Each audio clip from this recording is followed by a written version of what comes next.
kò tọ̀nà bí wọ́n ṣe fi fídíò ibi tí Akeredolu ti ń gbàtọ́jú léde. Káyọ̀dé Ajulọ ló sọ bẹ́ẹ̀. Àgbà agbẹjọ́rò kan lórílẹ̀‐èdè yìí, amòfin Káyọ̀dé Ajulọ ti fi àìdùnnú rẹ̀ hàn lórí fọ́nrán fídíò ibi tí gómìnà ìpínlẹ̀ Ondo Rotimi Akeredolu ti ń gba ìtọ́jú tí wọ́n fi léde sórí ayélujára. Olórí àwọn ọmọ ilé tó pọ̀ jùlọ àti aṣòfin tó ń ṣojú àwọn èèyàn ìlú Ọ̀wọ̀ nílé ìgbìmọ̀ aṣòfin ìpínlẹ̀ Ondo Ọ̀nàrẹ́bù Olúwọlé Ògúnmọlásùyì ló ju fọ́nrán ọ̀hún síta níbi tó ti wà pẹ̀lú gómìnà Akeredolu lọ́sibítù tó ti ń gba ìtọ́jú lọ́wọ́ nílùú òyìnbó. Aṣòfin yìí ló dúró ti gómìnà ọ̀hún gbágbáágbá nínú fídíò náà tó sì ń dárúkọ ẹlẹ́gbẹ́jẹgbẹ́ àtàwọn èèyàn kọ̀ọ̀kan tí wọ́n ránṣẹ́ ìkíni sí Akeredolu.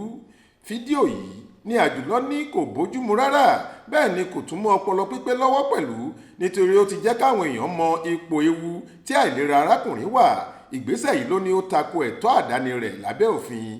Ó ló ṣe pàtàkì púpọ̀ láti máa bọ̀wọ̀ fún òfin tó rọ̀ mọ́ ìgbé ayé àdáni ẹnìkọ̀ọ̀kan, irú ipò yòówù kí ẹni ọ̀hún dìmú láwùjọ tàbí irú àhesọ tí wọn ìbá máa gbé kiri, pàápàá lásìkò tí wọ́n bá ń kojú ìpèníjà lórí àìlera ara wọn.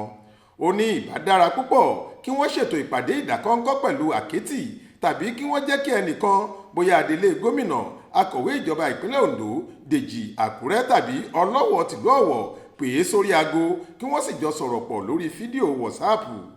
Àjùlọ ní àwọn èèyàn ọ̀hún ìbá ti dúró lórí fọ́tò tí arákùnrin àti Betty ìyàwó rẹ̀ yà nìkan, nítorí ìyẹn ti tó gẹ́gẹ́ bí àrídájú pé ara rẹ̀ ti ń yá lọ́sibítù.